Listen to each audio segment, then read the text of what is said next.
The latest arrival of Vietnamese refugees seeking sanctuary in Hong Kong. Nearly 120,000 others have preceded them since 1975.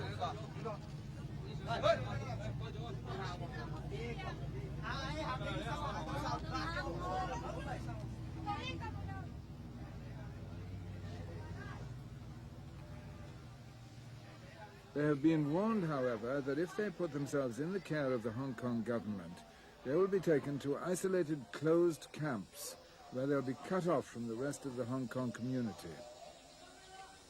Their relief at having escaped from Vietnam and surviving the journey to the safety of Hong Kong's shores far outweighs any anxiety about the closed camps. Besides, although they have been offered assistance to leave Hong Kong waters, there are no viable alternative destinations within their reach, and even the most resigned amongst them have no real idea what their new life will be like as detainees of the Hong Kong government, perhaps permanent ones.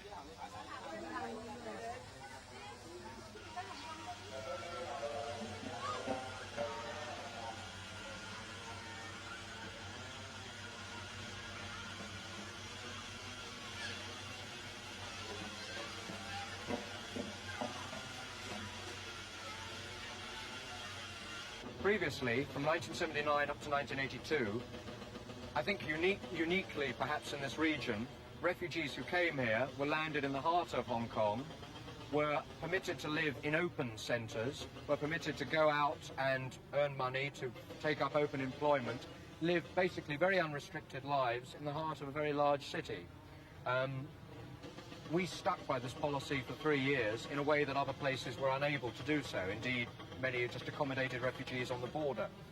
So, in 1982, we decided that this policy was sufficiently out of the general stream, if you like, in terms of refugee treatment, to be beginning to draw refugees here as an aim in itself, as a positive destination.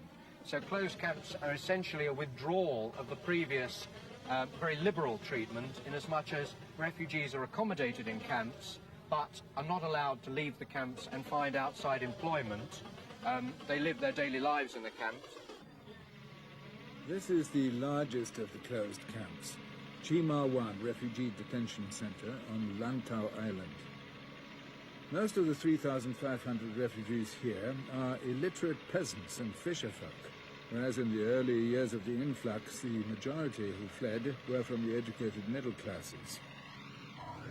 On arrival, the authorities first informed the newcomers of their rights by reading the official camp rules and regulations.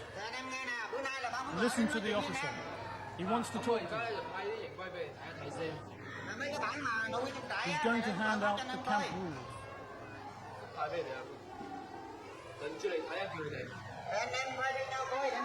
Take turns and read them carefully. Once you have read them,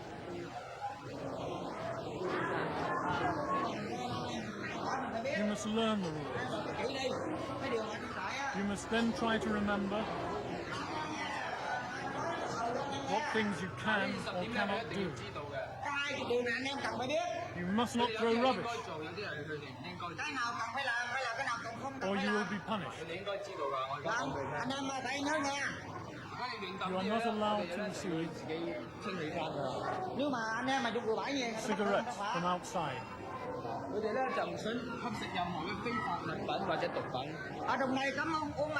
Opium is forbidden.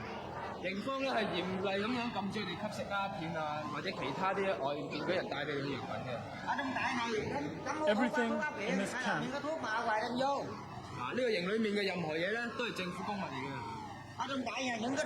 is government property.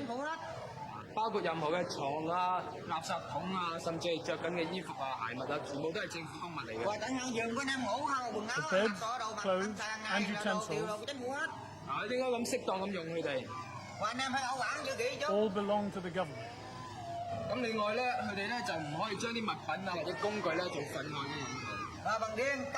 You must remember to look after them.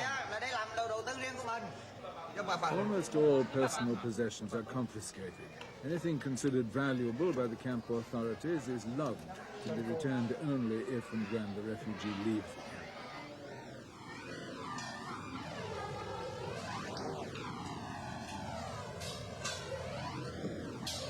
Absence of possessions argues the government removes any problems of stealing, property disputes, or other sources of violence among the inmates.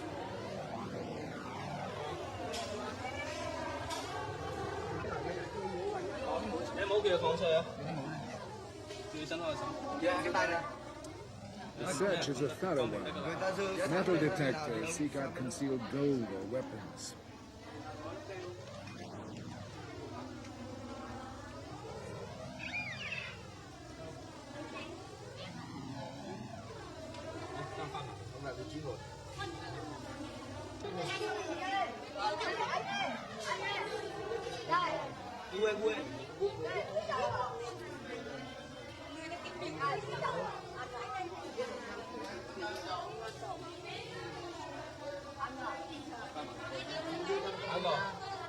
All clothes and possessions, other than the few valuables, will be destroyed.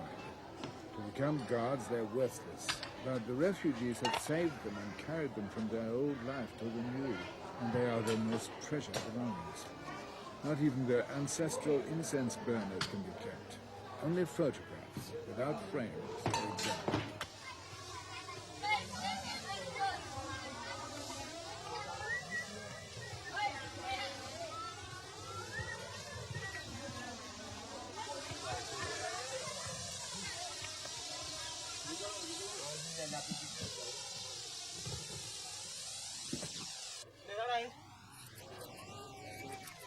Once their possessions have been disposed of, the processing of the refugees themselves begins. Everyone gets a haircut, regardless of the length and condition of their hair. Camp administrators justify this on the grounds of health and hygiene, even though standard medical opinion denies that it is necessary.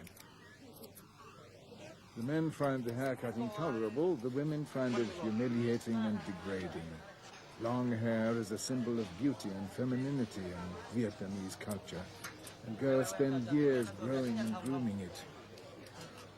In anticipation of the hairdresser's scissors, some women make futile attempts to conceal their hair beneath scarves or under their collars. Such attempts are doomed to failure, however, as no one is exempt.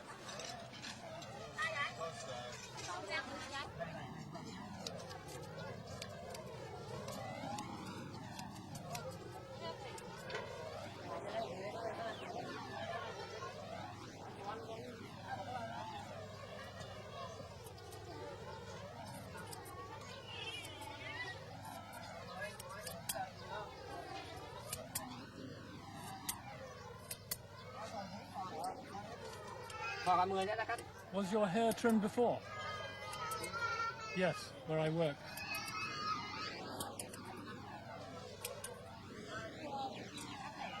But I liked it long. This is not like a prison haircut.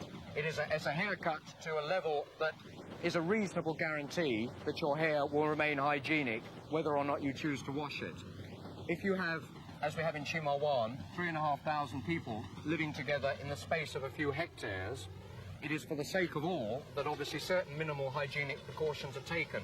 What has been described, not by us, but by others, as the regimented nature of closed camps derives from the logical necessity of a decision to keep a large number of people in a restricted area. It's beyond my expectation. It's beyond my imagination, really, you know, that we have to flee a communist country to be detained later in a, what you call a concentration or closed camp or otherwise, you know. Can you see any reason for it? Well, I may understand some reason, but a camp is a camp, you know, and people in your camp are really detained. You are treated as criminal, and it's beyond my imagination, really. With the haircuts over, it is time for delousing. The chemical malathion is a strong one, painful when it gets as it invariably does in the children's eyes, which must then be repeatedly rinsed with water to relieve the burning. The chemical remains on the hair for 24 hours.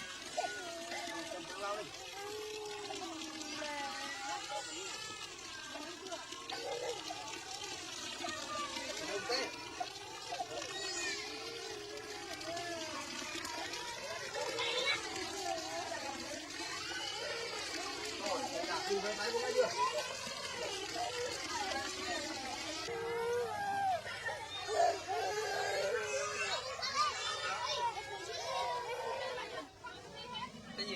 refugees are now ready to receive their new possessions, although it has been made clear that they must not be kept, only used. As government property, they must of course be signed for. What's your name?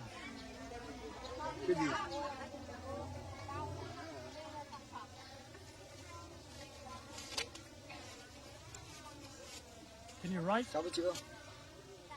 Sign here.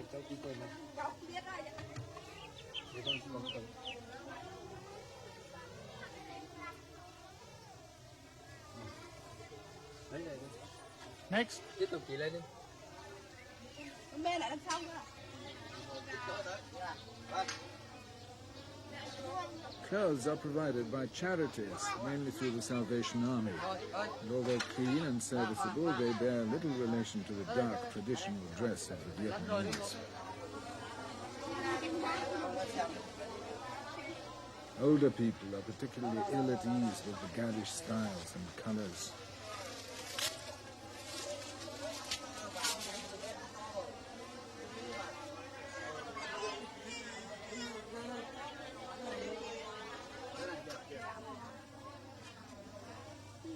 This is a woman's blouse. Áo đàn bà này.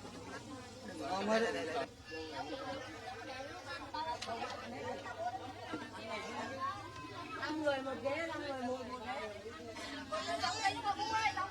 11 hours after they last had food and water, they are offered a meal.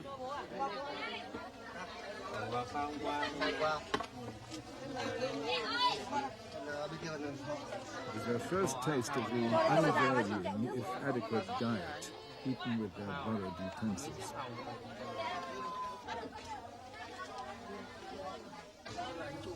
Đây là gì vào đây này? Đấy trông đẹp không?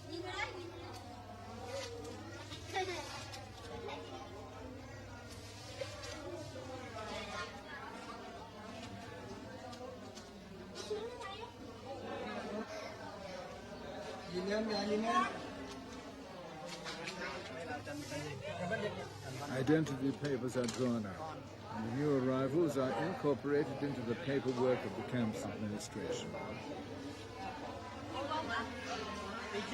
The newly registered families can now be given bunk space in which to spend the next 6 days while they are still in quarantine.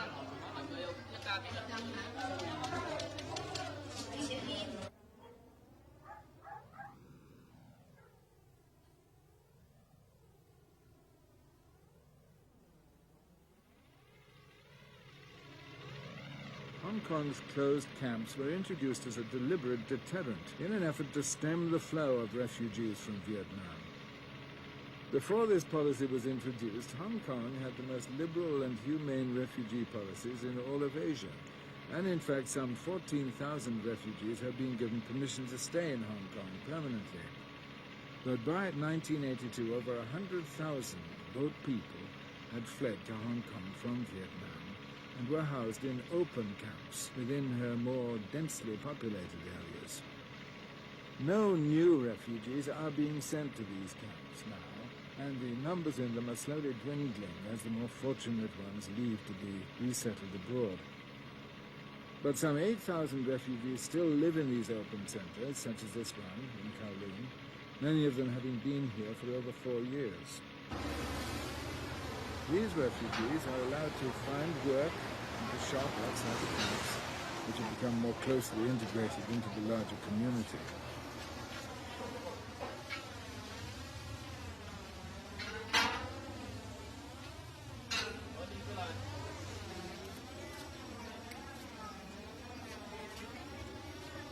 Small businesses and other enterprises have grown up, and each family shops, cooks, and cares for itself. Everyone has their own possessions, freedom of personal appearance, and the right to a reasonably independent life. Life here is anything but easy, although help from charities organized by the United Nations High Commissioner for Refugees makes it more bearable.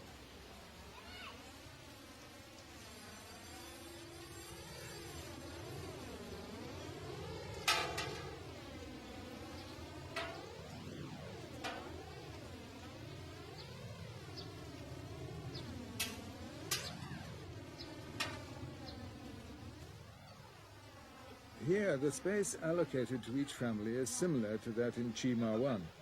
But in these more open conditions, even a bunk can become a temporary home.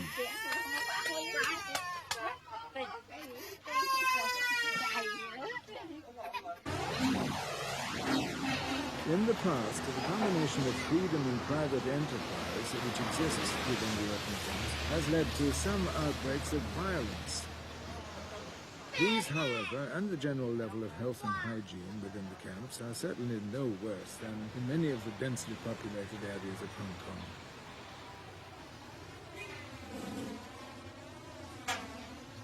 A more important fear is that tensions will mount between the Vietnamese refugees and their Chinese host population, especially when competing for jobs.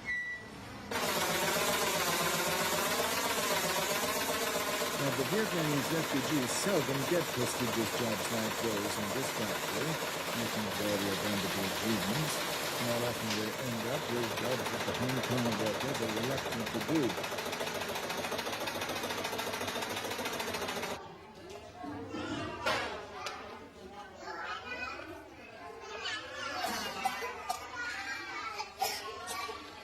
The accessibility of the open camps also improves the chances of charitable assistance and makes the possibility of resettlement in the West seem less of a dream. Most refugees believe that education, especially in English, is the key to resettlement opportunities.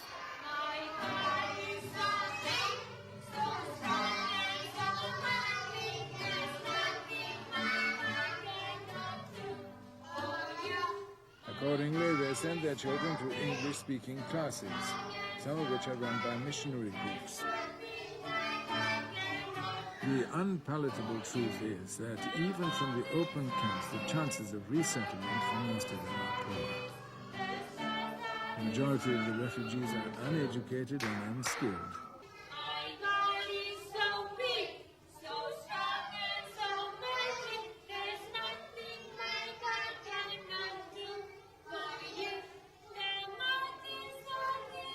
These children may hope that they're closer to a resettled future, but their true prospects are bleak.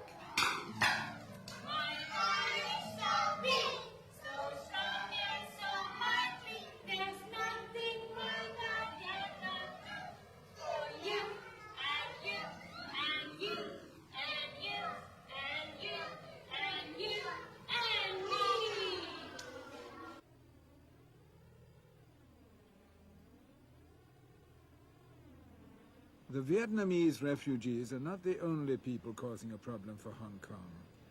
For years now, Hong Kong has been the target for people trying to leave mainland China. And fear of being inundated by their Chinese neighbors has led to a rigid policy to prevent all illegal immigrants from entering Hong Kong territory. The land border is marked by an electrified fence. At sea, the Marine Police patrol the coastline day and night. We're now going on a more or less westerly course towards China, and then we should be going northerly up into Deep Bay. We are nearly in Deep Bay now. You can see another of my patrol launches over there, just off the starboard bow. The hills in the distance there are China, of course. After that, then we should go as far up this bay as we can, which isn't very far because the waters are quite shallow. And then after that, we shall go on to smaller inflatable craft and patrol up in this area all night during the hours of darkness. The Chinese refugees from China, sometimes they swim, particularly in this area up here, Deep Bay. Sometimes by small sampan, by rowing or sometimes motorized, and sometimes by larger vessels. We apprehend them, and then they are repatriated to China.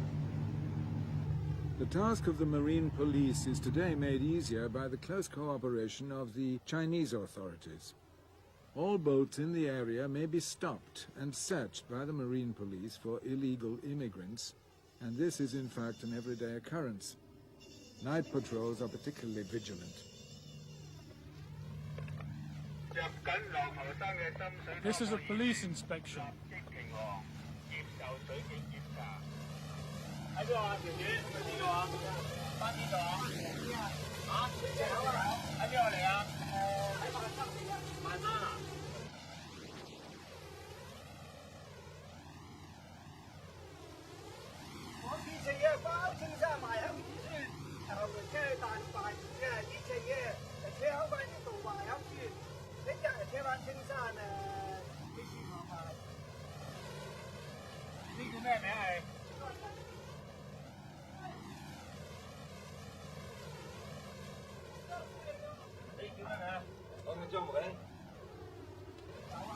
Nothing suspicious was found on this boat, and it was allowed to go on its way.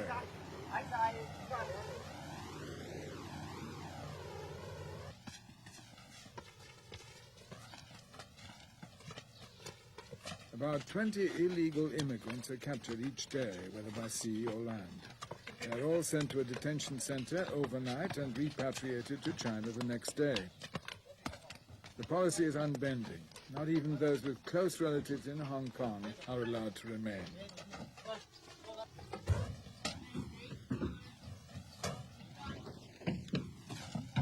These people were caught during the last 24 hours.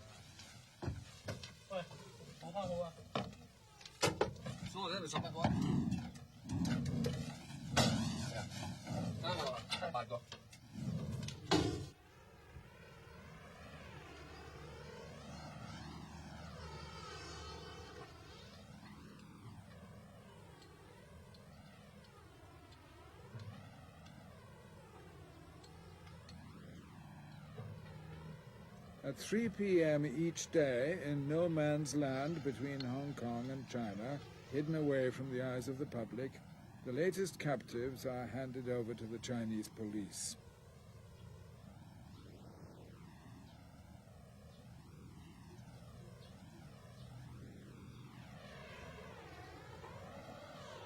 Back in China, some of them may be released quite quickly and may try their luck again. Resentments had developed in Hong Kong when the government seemed to be lax towards the Vietnamese but rigid towards the mainland Chinese. The new closed camp deterrent policy was aimed at reducing such resentments. We have stuck by what I think was a general agreement in 1979 that countries in the region would provide temporary asylum and that places in the West would provide permanent homes, permanent resettlement for Vietnamese who insisted on leaving Vietnam and seeking asylum elsewhere. We haven't changed from that position. Unfortunately, during 1982, Western countries individually and as a process of continual trend have changed. During 1982, we had a review of our problems and of the fact that projecting the continual arrival rate year by year and the continually declining rate of departure, Hong Kong's refugee population on present trends was going to start to increase.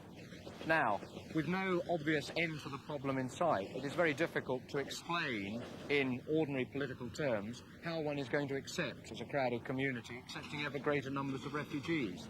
So, looking around our neighbours in the region and seeing the policies they'd adopted of, I think the fashionable phrase is humane deterrence, we adopted a policy that we felt remained humane in giving refugees asylum and in looking after their material needs, but made clear to them that, I'm afraid rather uncharitably, they were not welcome in Hong Kong as guests, that they would be given asylum for as long as they remained here, but that they could not be integrated into Hong Kong because of our other immigration problems, and that they were here awaiting resettlement elsewhere. That essentially was the reason for introducing closed camps when we did.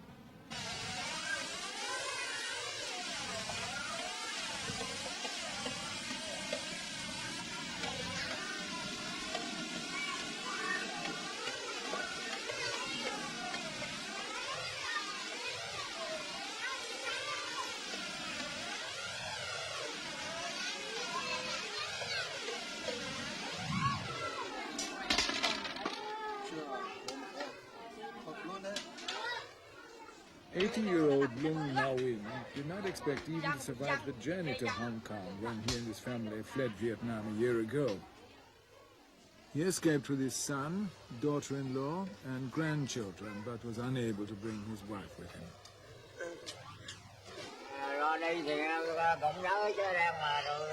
I remember it well.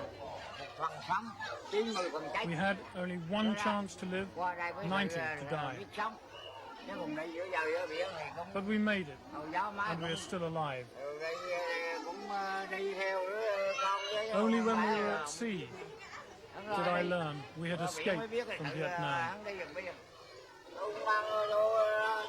I'm old.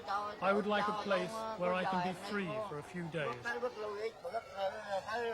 Then I'd be satisfied to die. Dukbai's wife is equally despondent.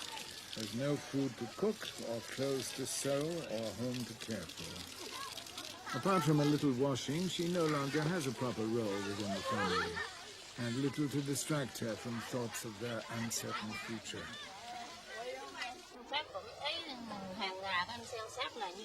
Those refugees who have relatives outside can receive clothes and sweets.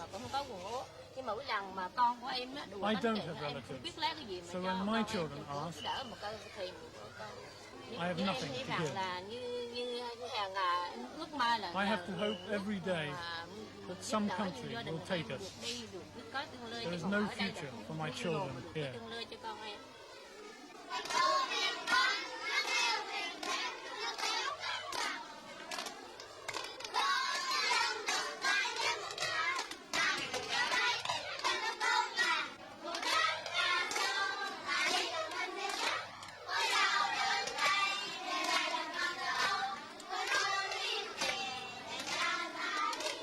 Some of the empty hours are filled with lessons. Teaching is provided by the refugees themselves, sometimes assisted by the Salvation Army, and classes for infants, children and adults are held simultaneously in the camp's largest hut. The lessons vary, but the most popular subject is English language.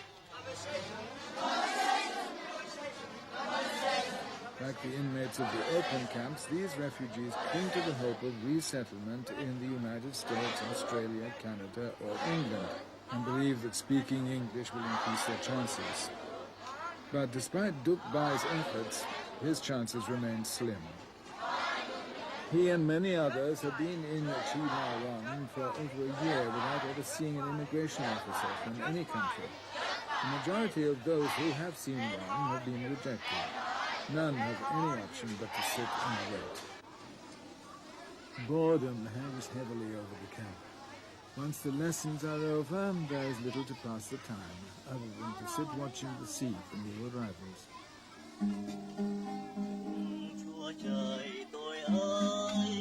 God, don't abandon me. Please don't abandon me.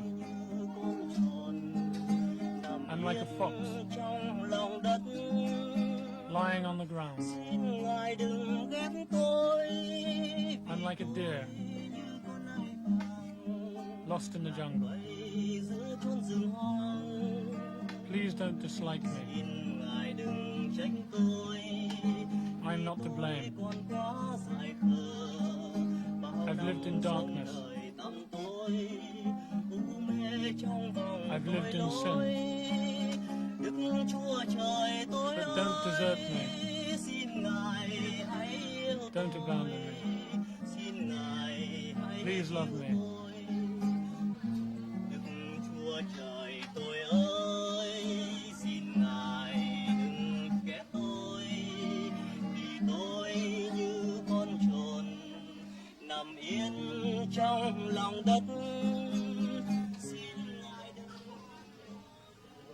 The camp population is growing.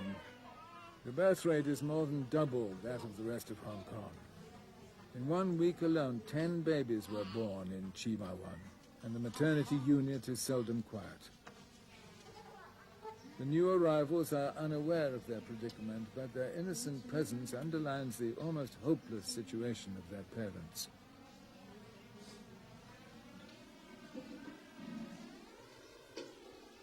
This middle-class family is one of the few likely to stand any chance of being accepted by Australian Immigration Officer David Hutchings. Why has he applied to go to Australia? Why does he want to resettle in Australia?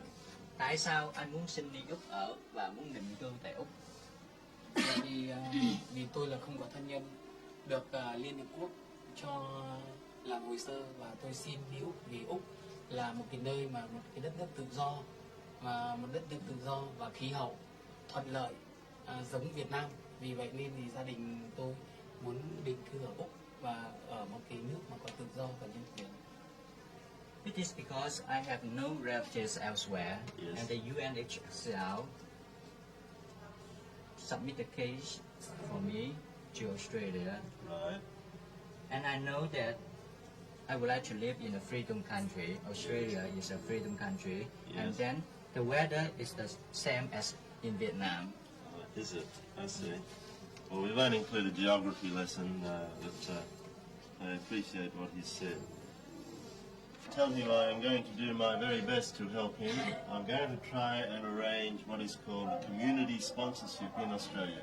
Refugees are very indomitable people. They're very determined, and they take great risks in leaving. And you know, I admire them for it.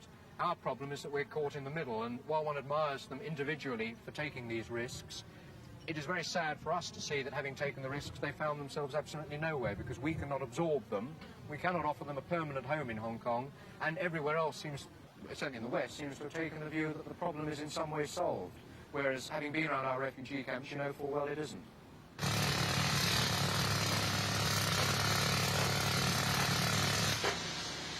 So certain is the government that the problem remains unsolved, that new camps are being prepared for several thousand more unwelcome arrivals.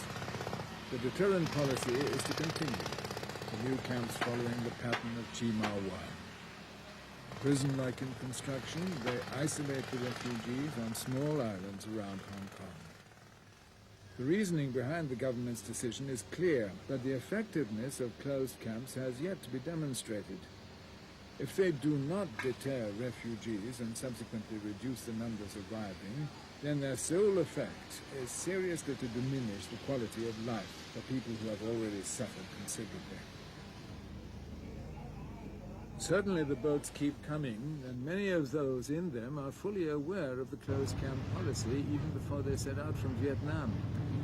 This Hong Kong fishing boat saved 52 Vietnamese from almost certain drowning by rescuing them from their sinking vessel and bringing them to Hong Kong harbor to be processed by the police.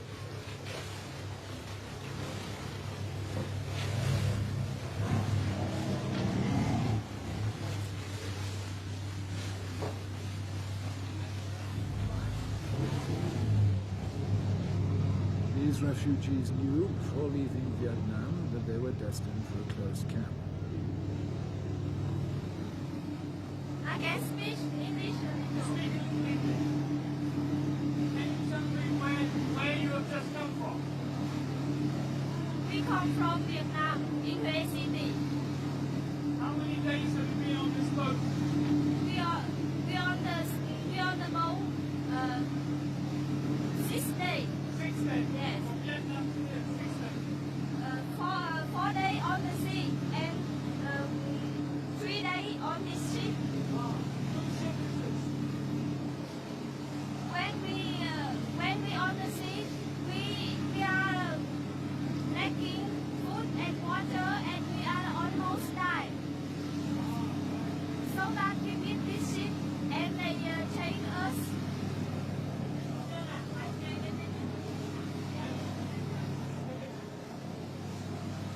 How many of you? We are 52%. 52%. When you wanted to come to Hong Kong, Yes. did you know what the policy is? Do you know what Hong Kong does now with refugees? Have you heard about the closed camps? Yes, we know. But do they think because Hong Kong has this closed camp, do they think that they may have to stay a long time here? Yes, they think that they will have to still stay a long time in the camp, but they still go. But they still come because they cannot deal the life in Vietnam.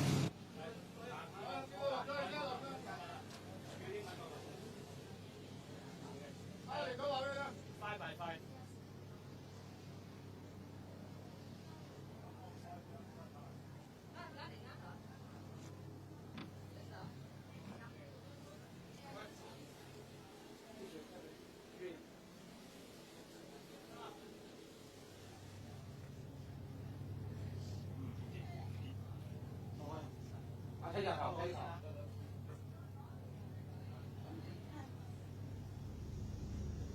But before being taken to the camp on Lantau Island, the 52 newcomers are given a chance to leave Hong Kong and try their luck elsewhere.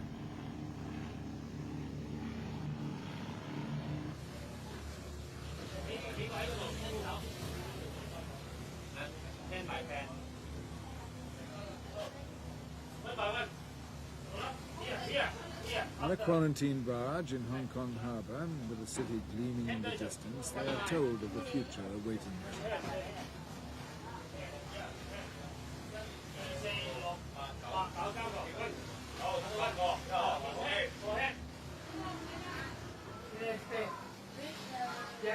English or Vietnamese? English. You read the refugee language. An official notice is read out to them. It says, all former residents of Vietnam seeking to enter Hong Kong since the 2nd of July 1982 are detained in special centres. If you do not leave Hong Kong now, you will be taken to a closed centre and detained there indefinitely. You will not be permitted to leave detention during the time you remain in Hong Kong. It is extremely unlikely that any opportunity for resettlement will be forthcoming. You are free to leave Hong Kong now, and if you choose to continue your journey, you will be given assistance to do so. Still in a state of shock and exhaustion and with no alternative destination for transport, the refugees are then requested to state whether they will stay or go. They agree unanimously to remain in Hong Kong and wait patiently to be taken to Chima 1. Hong Kong's desperation to rid itself of the Vietnamese problem reflects a worldwide rejection of their plight.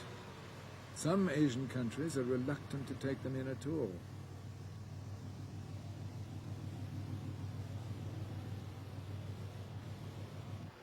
Since the Vietnamese refugees dropped from the world headlines, Western countries have cut back drastically on the numbers they will accept, or are accepting none at all.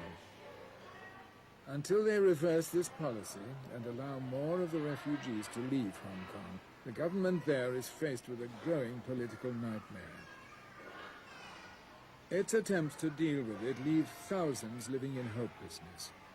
But the only real solution is outside their hands.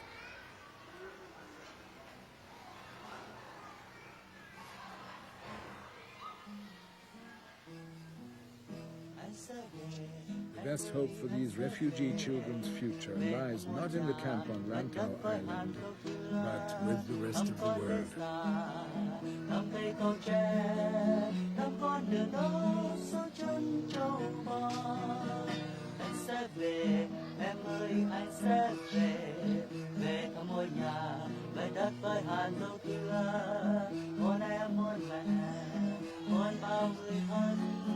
Sẽ nói sẽ cười sẽ vui nhiều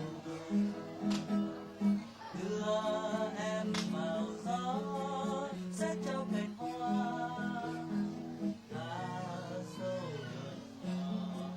trong ngày cho em bông hoa.